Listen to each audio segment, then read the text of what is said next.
저희 이슈 토크에서는 우리 사회의 돌봄 문제에 대해서 다루고 있는데요.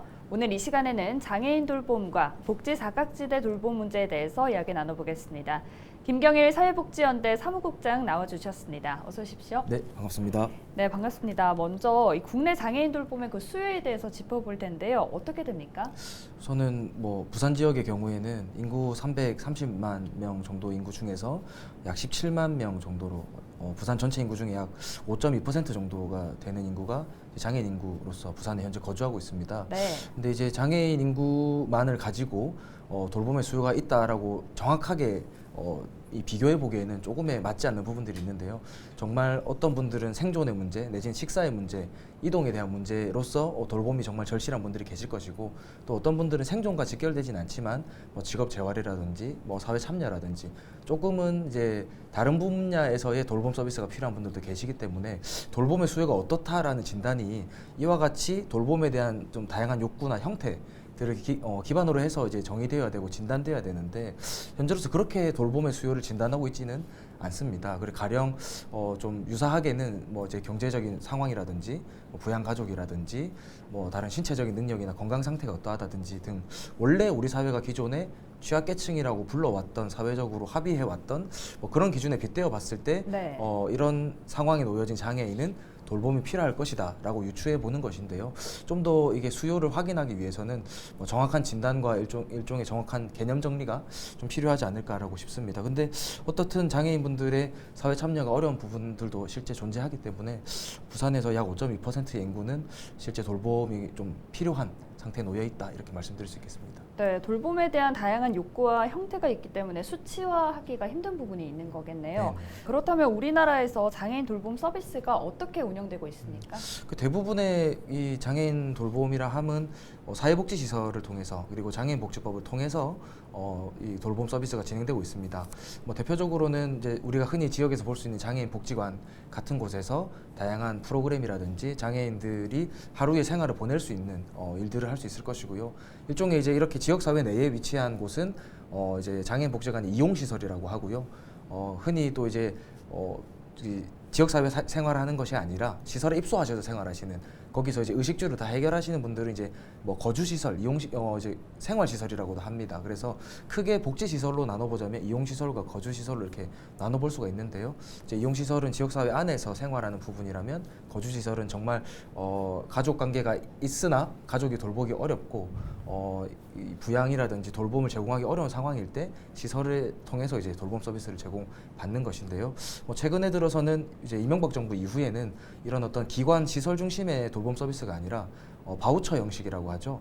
일종의 그 크레딧에 사회가 일정 비용을 지불하고 본인 부담금을 이제 일부 납부하면서 지역 사회에 있는 돌봄 서비스를 직접 이용하실 수 있게끔 해드리는 방식으로 전환하고 있는데, 이제 그런 서비스의 일환이 지금 일종의 장애인 활동 지원 서비스, 그다음에 주간 활동 서비스 등으로 지역사회 민간기관들을 통해서 서비스를 이용받는 경우들도 있겠습니다. 네, 지역사회 국가 차원에서 다양한 돌봄 서비스를 제공할 의무가 있음에도 아직까지는 민간 차원의 서비스에 대한 의존도가 높은데요.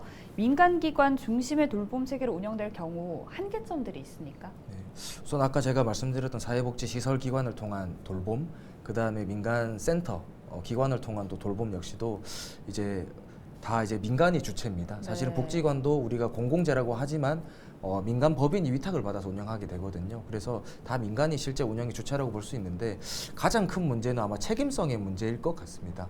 왜냐하면 설립하는 데의 인허가라든지 지도 점검이나 관리 평가에 대한 주체는 정부이고, 운영에 대한 기금 예산 역시도 정부 예산인데, 실제 운영하고 서비스를 제공하는 관리는 이제 민간에서 한단 말이죠. 그럼 이 책임이 이제 과연 민간 법인에 있는 것이냐, 민간 센터에 있는 것이냐, 어떤 문제가 생겼을 때 이게 공공에 있는 것이냐라는 부분에서의 문제가 생기는데요. 가장 최근에 코로나19라는 이제 유례없는 감염병이 유행했을 때 감염병을 차단하기 위해서 복지시설들이 운영을 중단해야 되냐라는 논의가 굉장히 뜨거웠습니다. 그럴 때 민간기관 입장에서는 어떤 사고가 일어날 우려가 클수록 그에 대한 책임의 부담감이 있기 때문에 기관을 운영하지 않으려고 하거나 돌봄 서비스를 축소하려고 하는 경향을 선택하게 되는데, 실제 국가 차원에서 어떤 공적인 책임을 가지고 돌봄 서비스를 제공해야 된다면 사실은 중단이나 축소보다는 서비스를 어떻게 좀 안전하게 제공할 수 있을까라는 방식의 선택이 있었어야 되는데요. 그게 가능한 이유는 정부는 책임질 수 있는 주체가 되고 민간 주체들은 책임성을 가질 수 없기 때문에 이런 문제가 생기는 겁니다. 그래서 비단 감염병뿐만 아니라 여러 가지 돌봄 서비스가 이루어지는 과정 안에 있는 위험 요소들을 정부는 책임질 수 있고 민간은 책임질 수 없는 상태에 놓여 있기 때문에 이런 어떤 부분들을 해결할 수 있을까라는 고민 지점에서 좀 한계가 분명하다라고 말씀드릴 수 있겠습니다. 네, 좋은 지적을 해주셨는데요. 책임성의 문제라는 게 참 와닿는 부분인 것 같습니다. 현재 돌봄 서비스 이런 여러 문제점들을 보완하고 좀 새롭게 시행하고 있는 장애인 돌봄 서비스가 있을까요? 뭐 보완했다라는 느낌보다는 실제 만약 적용해 보니까 좀 그렇지 못했는데요. 2019년에 도입된 그 발달장애인 주간활동 서비스라는 것이 있습니다. 네. 이 발달장애인 주간활동 서비스는 기존에 사실은 운영되어 왔던 장애인 주간보호센터랑 굉장히 유사한데요.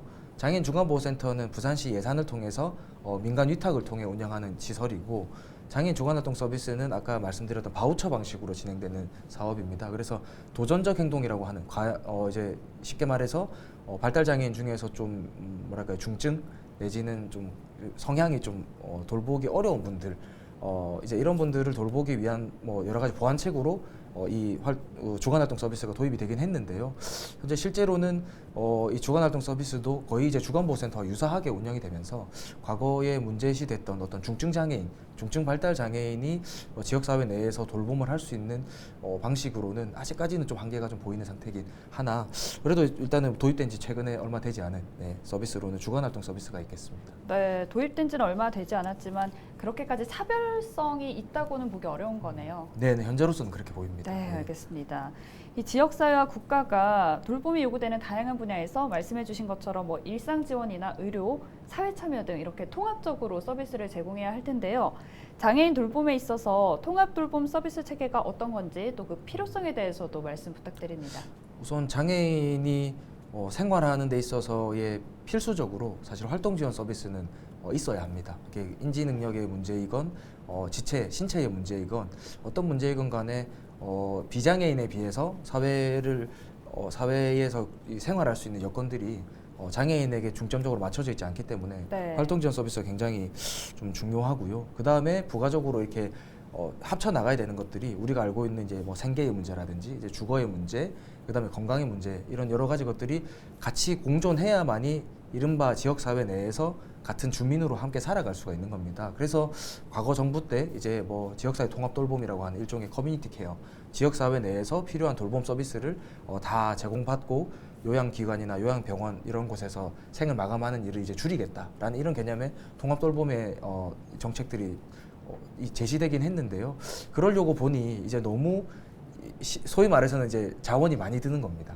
그리고 지역 사회에 기존에 해왔던 의료기관과 복지기관과 뭐 주거, 생계 등등의 일들이 다 어떻게 보면 맞춤형으로 연결되고 연동이 되어야 하는데 아직까지 우리 지역사회 내에 그런 인프라는 좀 부족하다 보여지고요. 근데 특히 이제 아무래도 장애를 가지신 분들이 여러 가지 건강 지표 중에서 특히 뭐 건강 검진율도 떨어지고요.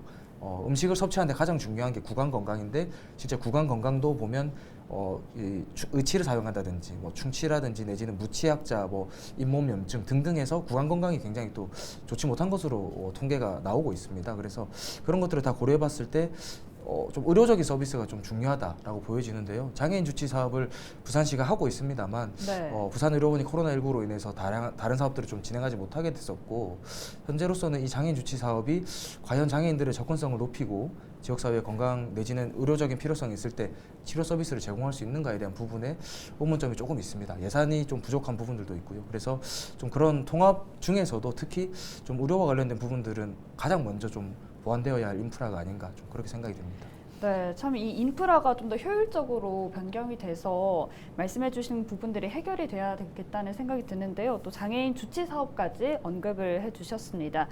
사무국장님이 보시기에 장애인 돌봄 서비스의 질이 어느 정도라고 보십니까? 이 되게 어려운 질문인데요. 네. 저는 아주 기본적인 단계에 있다라고 좀 말씀드리겠습니다. 뭐 이를테면 상중하라고 나눈다면 하 정도지 않을까. 가장 낮은 수준이네요. 네네. 그러니까 이제 가장 낮은 게 뭐 부정적이라기보다 가장 기본적인 것들만 하고 있지 않나라는 생각이 듭니다. 이제 돌봄이라는 것이 앞서 제가 잠깐 말씀드렸던 것처럼 생존에 직결된 정말 신체 거동이 불편하신 분들을 도와드리거나 뭐 식사를 못 하시는 분들한테 식사를 하시게 해드린다든지 아주 1차원적인 것에서부터 이 장애 돌봄이 필요하신 분들이 지역사회 내에 주민으로서 함께 살아가기 위한 다양한 욕구들까지 해결하는 것을 통틀어서 본다면 이제 이 수준이 굉장히 차이가 많이 나는 것인데요. 현재로선 뭐 한때 이제 저희가 뭐 그 우영우라는 드라마가 네. 이슈화되면서 굉장히 발달 장애인에 대한 사회 참여가 좀 이슈가 되기도 했었는데 그런 사회 참여를 할 수 있을 만큼의 뭐 평생 교육이나 뭐 양질의 직업 재활 그리고 뭐 사회 참여라든지 장애인 일자리 사업이라든지 이런 것들이 그만큼의 준비가 되어 있지는 못하고 있습니다. 뭐 한간에는 장애인 일자리 고용 의무제를 지키는 것보다 그냥 지키지 않고 벌금 내는 것이 더 기업 운영에 효율적이다라는 네. 말이 있을 정도로 격차가 굉장하기 때문에 장애인 돌봄 서비스의 질이라는 것은 가장 기본적인 단계에 있다라는 정도로 좀 냉혹한 진단을 해야 될 것 같습니다. 네, 그렇다면 더 나은 서비스를 위해서 어떤 부분들이 개선이 돼야 될까요? 우선 우리 사회가 가지고 있는 기본적인 논리가 이 수익성의 논리가 가장 많습니다. 특히 이제 의료나 복지 영역에선 이런 수익성, 이게 투자 대비 이 효과가 얼마나 나오는가라는 기준을 좀 지워버렸으면 좋겠는데 네. 이 부분이 복지계 안에서도 충분하게 입혀져 있는 부분들이 있습니다. 그러니까 장애인 돌봄이라는 것 역시도 어느 정도의 돌봄 서비스를 제공했을 때 그것이 과연 이제 수익이 남느냐, 이 돌봄 서비스가 잘 운영될 수 있게 지속될 수 있게 어느 정도의 수익이 되느냐라는 수준으로 좀 치환해서 보게 되거든요. 어쩔 수 없이 그렇다 보니까 이 이른바 이제 좀 노동 강도가 높고 돌봄의 강도가 높은데 그만큼의 보상을 받지 못한 돌봄 서비스들은 실제 민간에서는 좀 제공하기 어려워하고 기피할 수밖에 없습니다. 그래서 본질적으로 기본적으로 해야 되는 일이라고 한다면 저는 뭐 이제 중증 장애인이나 이렇게 좀 노동 강도가 높아서 민간에서 외면하고 복지 시장 안에서도 서비스가 질이 확연하게 떨어지는 영역들은 좀 공공에서 직영해야 되지 않을까. 일종의 뭐 과거 문재인 정부 때 사업이었긴 했습니다만 뭐 사회 서비스원과 같이 공공에서 내지는 정부나 뭐 지방 정부에서 이 공익 법인을 설립해서 공공 법인을 설립해서 직접 이런 서비스를 책임지고 평가하고 관리하는 체계를 이른바 공적 돌봄이라고 하겠죠. 이제 그런 체계를 좀 만드는 것이 가장 필요한 대안이지 않을까. 네, 그렇게 생각이 듭니다. 네, 1차원적인 것에 그치지 않고 이 주민으로서 함께 살아갈 수 있는 그 사회 참여가 이루어지려면 말씀해 주신처럼 공적인 그런 관리가 필요할 것 같습니다. 이번에는 복지 사각지대에 있는 소외계층에 대한 얘기를 해볼 텐데요. 돌봄 서비스에 대해서 뭐 잘 모르거나 혹은 기준에 부합하지 않아서 서비스를 받지 못하고 있는 분들도 있는데 이런 복지 사각지대에 있는 소외계층도 현황을 파악할 수가 있습니까? 앞서 말씀드렸던 것처럼 이게 수치적으로 뭐 정확하게 진단 내릴 수는 없고요. 네. 이제 다만 이제 소외계층이라는 정의를 내릴 때 가장 많이 대입해서 보는 통계가 이제 기초생활수급자 현황입니다. 그래서 부산 같은 경우는 5% 6% 인구로서 이제 차상위 계층까지 포함한다면 거의 10명 중에 1명꼴이 빈곤층이다. 라고 볼 수 있을 정도로 굉장히 부산 지역에는 코로나19 이후에 급격하게 빈곤층이 늘어나고 있고 소외계층이 증가하고 있다 이렇게 볼 수 있는데요. 이제 복지 사각지대의 특히 소외계층의 현황이라고 할 때 눈에 띄게 좀 드러나는 부분들은 우리가 원래 지역사회 내에서 좀 뭐 취약하게 소외계층으로 좀 사셨던 분들 외에 코로나19 이후로 인해서 계층 이동이 굉장히 많이 일어났거든요. 예를 들어서 이제 실업을 하시게 된 분들이라든지 자영업자 중에서는 파산하시게 된 분들이라든지 이제 이런 분들이 계층 이동이 이제 이뤄지게 되면서 중산층에서 이제 하위층으로 떨어지시게 되고 이런 분들이 돌봄 서비스라든지 다양한 사회복지 서비스를 신청하시고 이용하셔야 되는데 실제 나는 그런 서비스를 이용할 수 있는 사람이 아니다. 나는 노인이 아니다. 장애인이 아니다. 라는 어떤 복지 정책에 대한 좀 잘못된 왜곡된 인식으로 신청을 하지 못하시거나 기피하시는 경우도 간혹 있는데요. 이제 이런 분들이 실제 현장에서 보면 아주 안타깝게 거리의 노숙 현장에서 만나 뵙게 된다든지 극단적 선택을 하셔서 이제 경찰 출동으로 발견되신다든지 하는 일도 있었거든요. 그래서 이런 소외계층의 현황 부분들을 조금은 뭐랄까 이런 실태들을 보았을 때 기존에 있었던 소외계층과 신규로 유입된 소외계층에 대한 부분들을 또 나눠서 진단하고 현황을 파악하는 것이 좀 부산시로서는 필요한 일이지 않을까 이렇게 생각이 듭니다. 네, 그렇다면 이 복지 사각지대 돌봄 서비스를 좀 더 원활히 이루게끔 하기 위한 방안에는 어떤 것들이 있을까요? 우선 사각지대라는 의미 자체가 정책을 펼치고 행정 서비스를 펼쳤는데도 불구하고 이제 그물에 구멍이 났다는 거지 않습니까? 이제 어딘가 구멍이 났기 때문에 사각지대가 생기는 거니까 사각지대 해결의 첫 번째 해결책은 어쨌든 발굴입니다. 발굴과 발견입니다. 그럼 이 위기 상황에 놓여 있는 주민을 돌봄이 필요한 사각지대에 계신 분을 어떻게 발견할 것인가, 어떻게 발굴할 것인가인데요. 현재까지는 정부가 가지고 있는 발굴 정책들은 공공요금을 미납했다든지, 특히 이제 수도세, 전기세라든지 이런 공공요금을 미납했거나 그다음에 건강보험료라든지 이런 사회보험료를 미납한 경우 등등등 이제 납부해야 될 비용들을 체납했을 때 이 상태는 쉽게 말하면 좀 빈곤한 상황이고 돌봄 사각지대에 있는 상황이다. 라고 해서 이제 그런 분들을 찾아가서 방문한다든지 전화를 드린다든지 하는 방식으로 발견을 하려고 하는데요. 일단은 이런 발굴 정책은 저는 계속 돼야 된다라고는 보여지고요. 다만 이게 너무 데이터베이스화 된 형식으로 사람을 만나다 보면 그 역시도 사각지대가 존재할 수가 있습니다. 이번에 수원 세모녀 사건에서 보시듯이 전입신고가 제대로 되어 있지 않아서 발견하지 못했다라는 건 행정 시스템이 작동하지 못했다라는 말이거든요. 네. 그래서 행정 시스템이 작동하지 못할 때에 발견하기 위한 정책이 한편으로 좀 보완이 돼야 되지 않나라고 보여지고요. 좀 원활하게 작동이 되려면 이제 저희가 이제 유사하게 빗대 보면 아동학대나 노인학대와 관련돼서 신고 의무자라는 제도가 있습니다. 이제 그런 것처럼 좀 빈곤층 내지는 돌봄이 필요한 상태에 놓여 있는 주민이 있을 때 지역사회라든지 유관기관, 민간이라 하더라도 의료기관이라든지 약국이라든지 슈퍼마켓이라든지 사회복지기관이라든지 그 사람이 살면서 이용하는 마을의 여러 이제 요소들이 있잖아요. 이제 그런 분들이 사각지대에 놓여진 분들을 어떻게 신고할 수 있는 방법, 내지는 그런 분들을 연계할 수 있는 방법을 찾아내는 것이 또 하나의 방법이지 않을까 이런 생각이 듭니다. 네, 제대로 먼저 발견할 수 있는 그런 정책으로 보완이 돼야 한다고 말씀을 해주셨고요. 그러기 위해서 신고할 수 있는 그 방식에 대한 대안이 필요하다까지 짚어주셨습니다. 네, 사무국장께서는 현재 여러 시민단체나 돌봄 문제에 관심 있는 분들을 중심으로 돌봄 조례를 추진 중이라고 들었습니다. 이게 어떤 내용인지 말씀 부탁드립니다. 가치로는 이제 돌봄 기본 조례 제정 운동을 진행하고 있고요. 이제 이 운동을 진행하게 된 이유는 돌봄 서비스라는 게 아까 말씀드렸던 것처럼 명확하게 기준화되어 있지 않고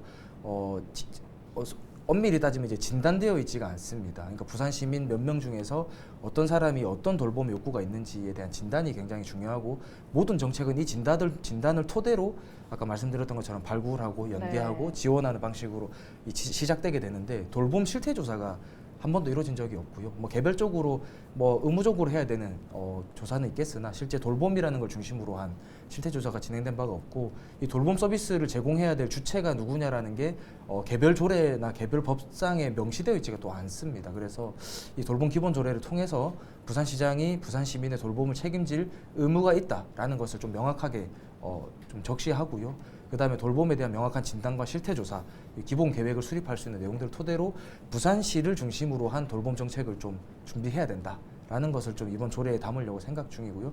그와 별개로 이제 돌봄 노동자들을 지원하기 위한 고민들, 그다음에 돌봄의 대표적인 수요자인 노인, 아동, 장애인, 홈리스, 이주민 등등 이런 분들에 대한 권리 보장 이런 부분들도 조례에 명시해서 좀 이 돌봄 기본 조례라는 것이 부산 시민의 어떤 돌봄을 부산시가 보장한다. 라는 메시지를 명확하게 보여줄 수 있는 법적으로 조례로서 제정되는 것이 저희의 좀 큰 방향이고 기대라고 좀 볼 수 있겠습니다. 네, 저 또한 그 제정에 대해서 응원을 하겠습니다.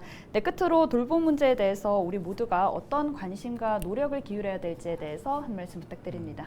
사실 너무 사회가 좀 개인화되어 있고 이제 공동체라는 것이 좀 무색한 시절을 살아가고 또 감염병 유행으로 인해서 사회적인 접촉이 많이 줄어들었잖아요. 그런데 이제 지역사회 내에서 관심을 가지는 것과 가지지 않는 것의 차이는 정말 이제 고독사라든지 주변의 안타까운 사건을 예방하느냐 안 하느냐의 차이로 이어집니다. 그래서 정말 이런 복지 사각지대, 돌봄 사각지대에 놓여 있을 때 질투하거나 시기하거나 내지는 미워하거나 멀어지는 것이 아니라 저런 사람, 내 이웃이 내 곁에 있는 분이 장애가 있고 노인이고 좀 어려운 상황에 보여졌을 때 그냥 주민센터에만이라도 한번 모셔다 드리거나 아니면 주민센터에 이야기라도 해주시면 이분이 권리로서 보장받을 수 있는 사회정책들이 많이 있습니다. 그래서 제가 아까 말씀드렸던 것처럼 돌봄에 대한 권리를 보장하자고 이 운동을 하는 것이거든요. 그래서 인간으로서 누릴 수 있는 사회적 권리를 우리 사회가 함께 만들어갔으면 좋겠다. 그런 노력을 함께 해주셨으면 좋겠다 이런 말씀 드리겠습니다. 네, 오늘 좋은 말씀 감사합니다. 지금까지 김경일 사회복지연대 사무국장과 함께했습니다. 오늘 고맙습니다. 네. 네, 누구나 돌봄이 필요할 때 나에게 맞는 돌봄을 받을 수 있도록 앞으로 좀 더 적극적인 사회적 돌봄이 이루어지길 바랍니다. 이슈 토크 여기서 마칩니다. 함께해 주신 여러분 감사합니다.